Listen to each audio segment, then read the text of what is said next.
Well, some positive signs for the Dragons as they stepped seemingly closer to breaking a 6-year run of no finals action. Shane Flanagan making some tough decisions with that group, and already some players in this off-season have moved on. There's plenty of targets as they look to build their side going forward. There's been some controversy around Hunt and various others that they will hope to put behind them, but we're going to take a look at the top 5 targets for the Dragons heading to 2026 and beyond.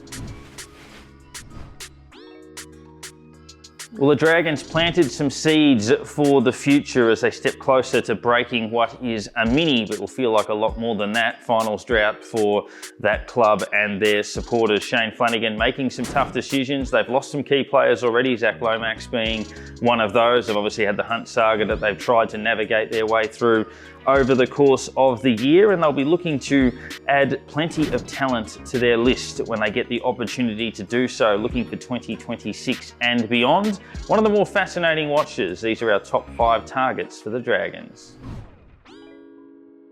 Option 1 for the Dragons, Ronaldo Mulitalo of the Cronulla Sharks, the 25-year-old New Zealand-born wingman. Exciting player, plays with passion, can score. We've actually got a little standalone piece on the 5 clubs that would be best suited to him. So clearly he's a target of many, and I think the Dragons could certainly do with somebody with that level of flair and attacking prowess, and they should be putting their name front and centre in the chase for this exciting winger.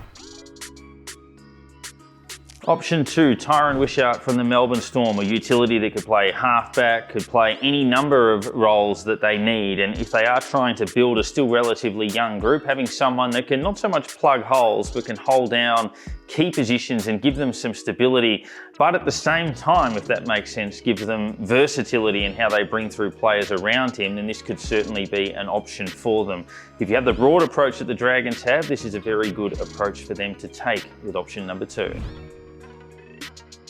Option 3, if the Dragons are looking for halfbacks to replace Rawalawa, then Blake Wilson is certainly one of those options that they could look to bring in. It's an immediate need. It's one that if you ask Dragons fans, it would probably present itself towards the top of their list, and he's a player that they could conceivably go after, and he would add a little bit of that versatility. He's a player that's not one-dimensional, that would certainly fit in with some of what we've said previously around those utility-type players.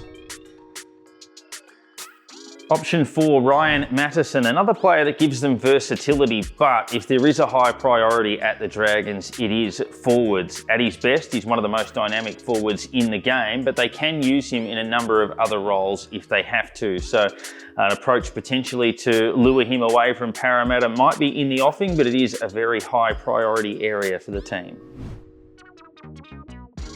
Option 5, Christian Welch from the Melbourne Storm. Another thing the Dragons are crying out for is experience, particularly experience in the middle of the park, and you get the feeling that Shane Flanagan will angle for this type of option, someone that they could bring in to provide that level of leadership and experience around the group. Feels like he'd probably be gettable given where he sits in the pecking order at the Storm, so that is option number 5.